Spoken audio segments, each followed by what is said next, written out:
Hey, welcome to Week 16 of Beat the Odds and happy holidays, everybody. So, are you on Santa's nice or naughty list? Jack and Mariah, naughty.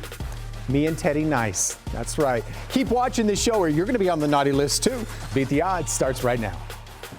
From our Las Vegas studios, this is Beat the Odds, sponsored by Superbook at the Westgate Las Vegas Resort and Casino, and powered by SportsGrid.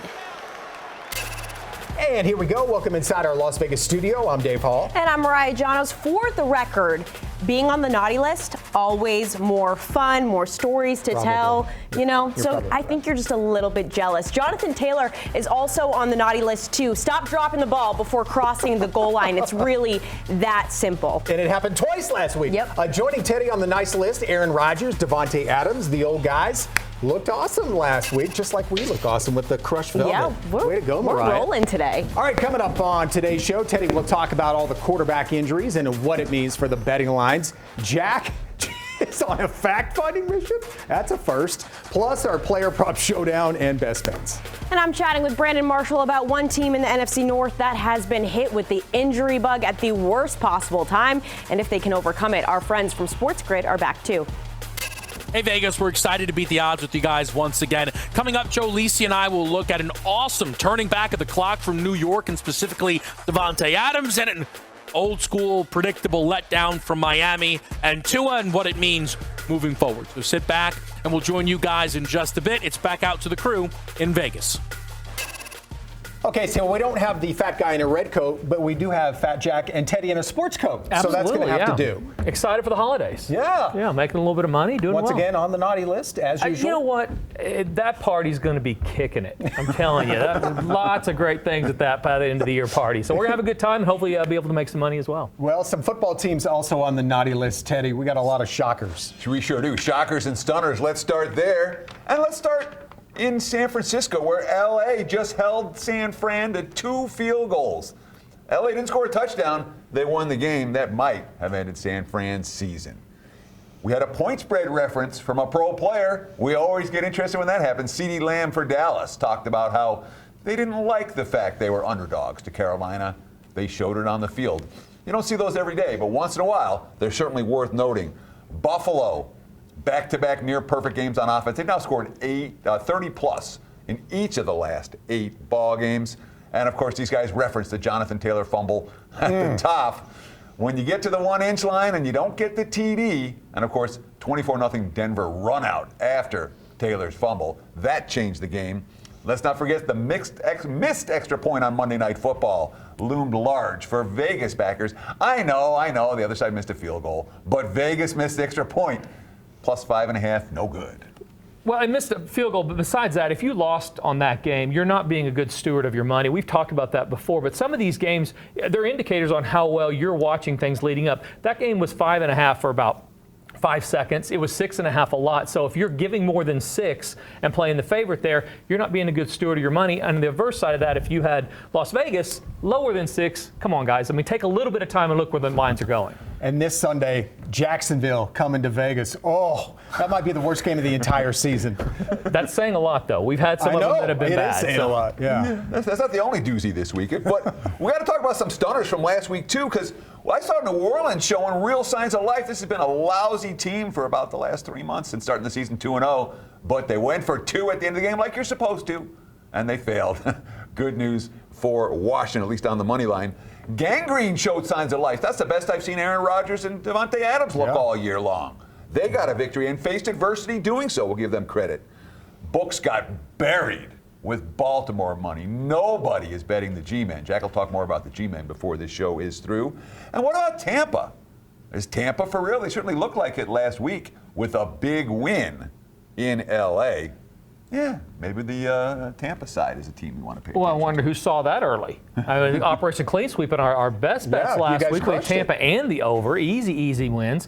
Don't hurt yourself patting yourself I on the like back. I like to get back here whenever things go really well, especially when Teddy and I are on the same game. You'll have to watch one game to get the best bets. So, yeah, excited about this week as well. Some of these teams, the point spread is the ultimate equalizer, but you've got some of them, if they can't score, they can't cover. So look there first. And you're going to talk more about that here in just a minute. we also have a new favorite to win the NFC. Mariah is at the Superbook Westgate Las Vegas with more on that.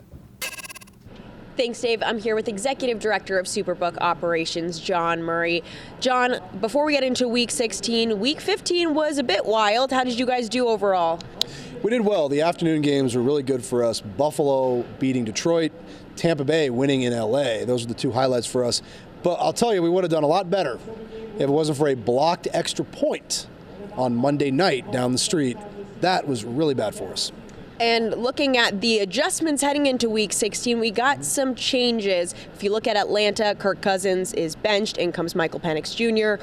How has that line shifted with that quarterback move? You know, you don't see a quarterback get benched after a win very often. Says a lot about the way Cousins was playing. I don't think it's much of a line move. And they're at home. They're playing a New York team that probably wants to lose so that they can draft a quarterback of their own. I don't think it's much of a move at all. More changes coming to Detroit, riddled with injuries after that game against Buffalo. How has that impacted their futures? Well, big time. It's not just the injuries, but also Philadelphia is playing really well. They've got the same record as Detroit now. Both teams are 12-2. A lot of guys hurt on defense for Detroit. Right now, Philadelphia is the favorite to win the NFC at the Superbook. It's been a long time since anybody but Detroit was the favorite to win that conference. All right, John, thank you so much. Dave, we'll send it back to you in studio.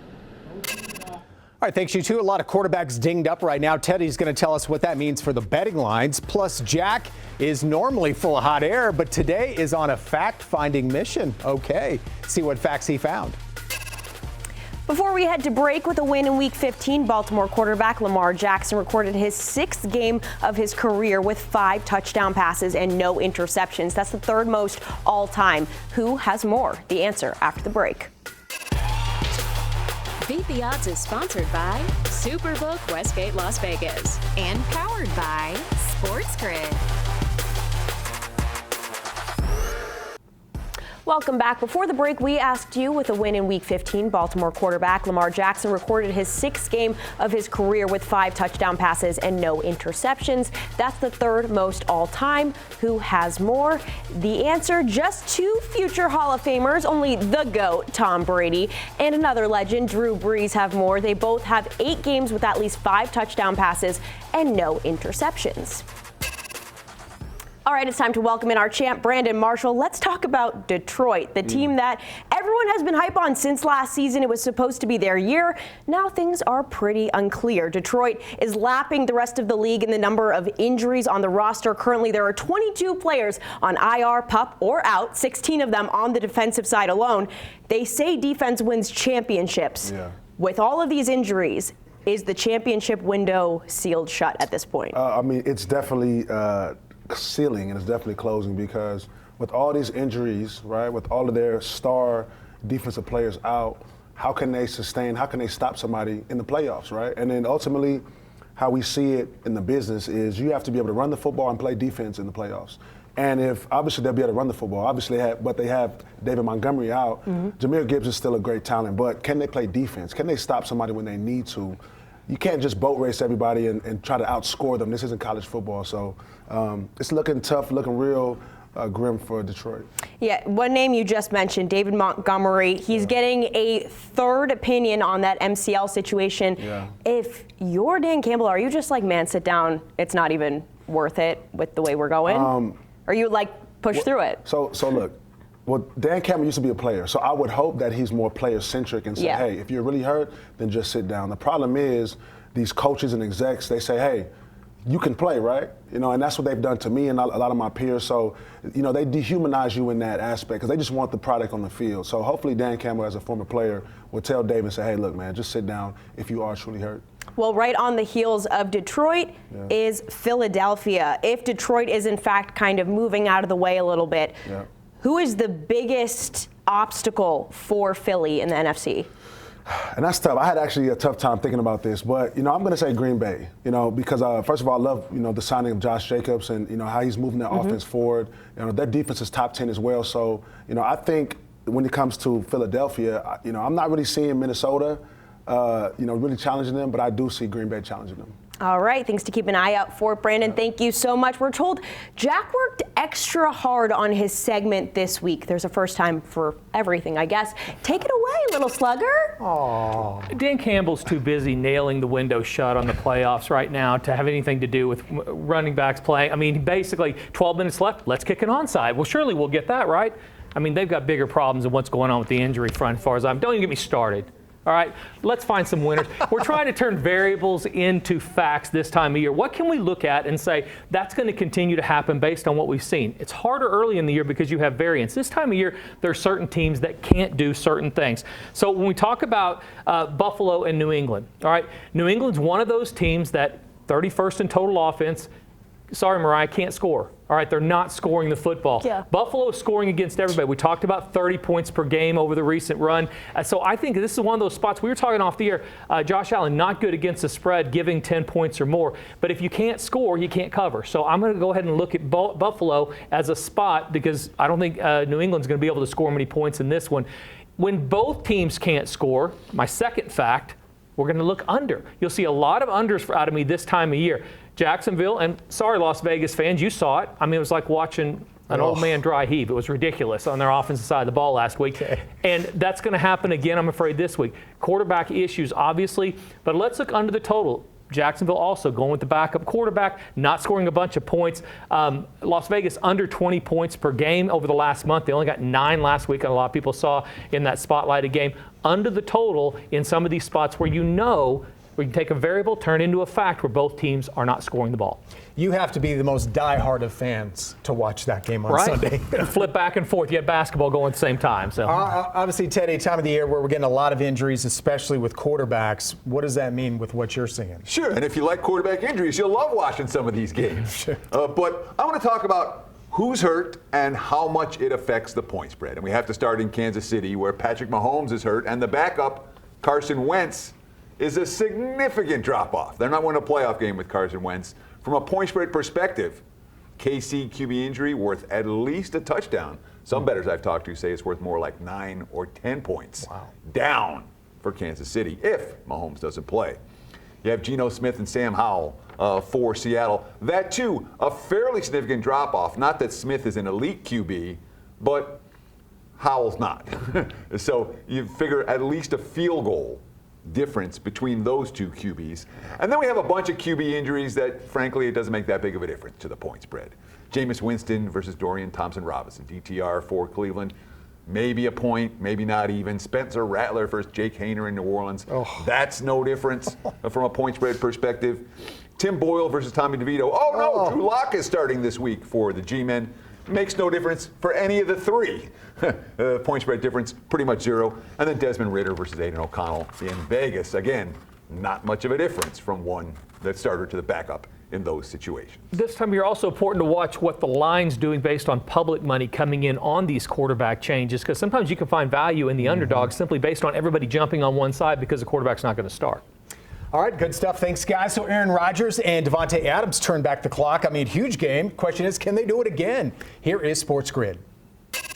Kevin Walsh and Joe Lisi here taking a look at some of the Sunday standouts. And Davante Adams had the game that New York's been waiting for, Joe. They went out there and saw him connect with Aaron Rodgers for 198 yards, 2 touchdowns in the game in a win. But it's only their 4th of the season. But maybe momentum now for New York the rest of the way. Is this what we can expect? I think so. It looked like they were back in their days in terms of Green Bay. They took the game over in the second half. Davante Adams with the huge touchdown reception. We saw him catch the fade pattern as well to his 100th of his career. That's what Davante Adams brings to the table, explosive plays. And we've seen it now in back-to-back weeks. The loss to Miami, 26 points, and then the victory this past weekend against Jacksonville. Aaron Rodgers and Davante Adams are on the same page. Expect it this coming weekend against LA. I also think that Rodgers, more so than Davante, is auditioning for a job next year, whether that's in New York or somewhere else.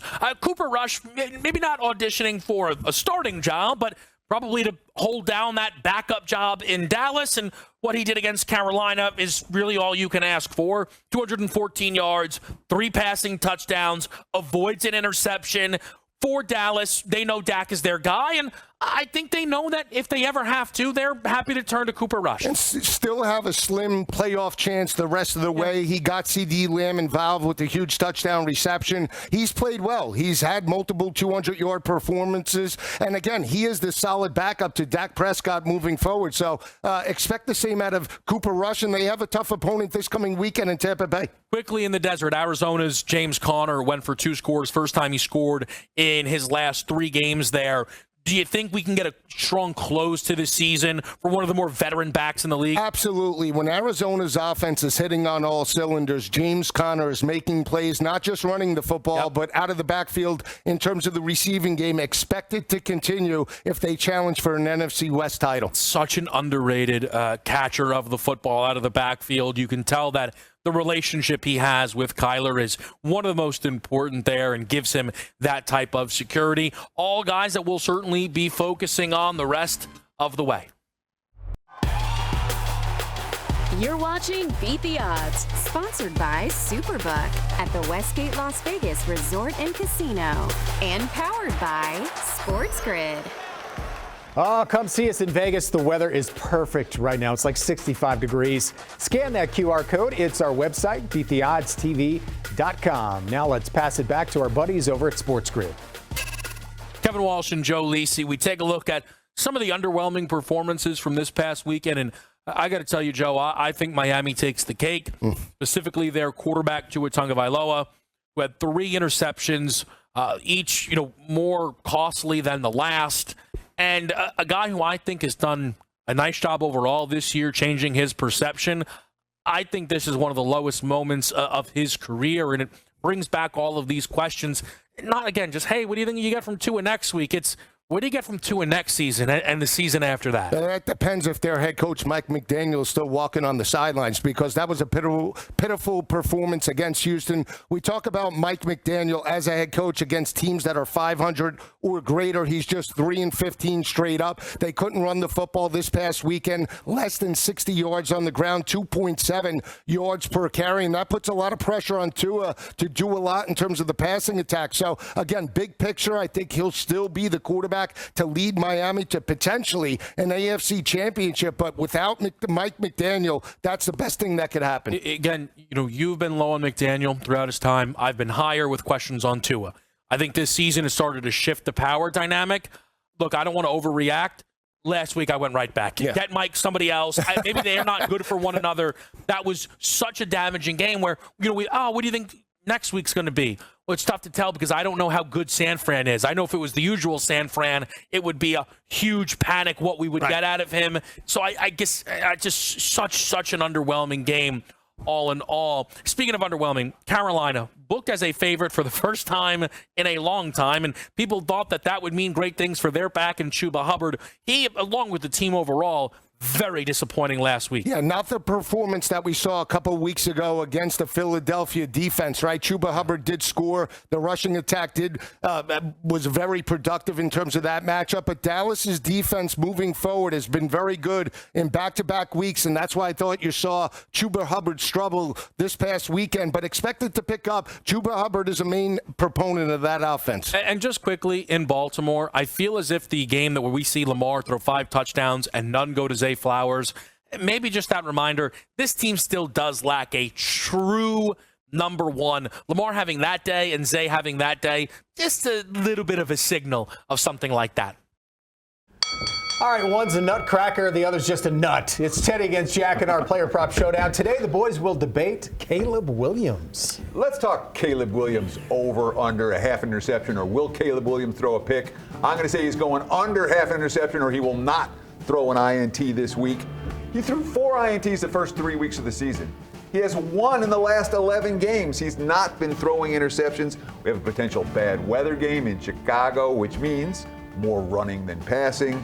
We have a Detroit who's number 4 in the NFL interceptions, but they don't have any for the last 4 weeks. And we've already heard guys talking about the injuries for Detroit.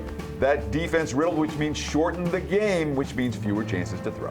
We got backups with Detroit like Caleb Williams. I mean, now make me watch the game. All right, I think there will be turnovers because Caleb Williams, this point, has been protecting the ball and taking more sacks, throwing the ball out of bounds. It just takes one bad decision. Detroit still flying around the ball, should be able to get pressure. Let's go over on the half interception of one bad decision out of Williams. All right, so you guys both nailed your picks last week. Can you do it again? Absolutely. Best bets are next. All right, welcome back to Beat the Odds. You don't have to wait till Christmas morning. We have our two Santas. Yes, Santa Teddy, Santa Jack. Rolling along. Just unwrap those picks, guys. That's right.